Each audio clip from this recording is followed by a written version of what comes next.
Lilet, hindi mo sinasagot yung mga tawag ko, kaya minabuti ka ng munta dito.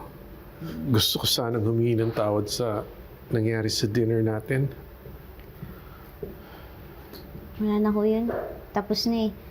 Huwag na lang ho natin ulitin.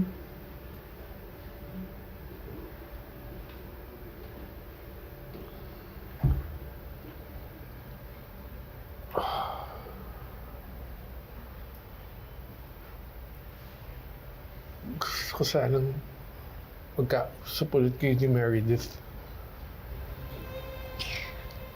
Ay, tama na ho. Huwag na ho natin ipilit yung sa amin ni Attorney Mer. Nagkausap na rin naman kami. Pinapalayo ko na ho siya sa akin. Sinabi mo yun kay Meredith? Sigurado, masasaktan ng nanay mo. Matapang naman ho siya eh. Kaya niya na ho yun.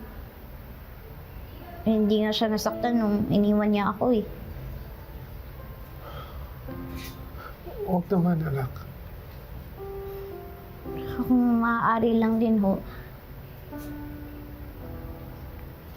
doon na rin ho tayo magkita. Huwag naman. Tama na ho yung naramdaman ko. Kahit saglit na may tatay ako. Kaya ko naman ho yung sarili ko eh. Kaya ituon nyo na lang po yung buong pagmamahal at atensyon nyo kay Trixie at kay Ma'am Patricia dahil mas kailangan nila kayo. Tama, anak. May mga gagawin pa ho ako. Sige po.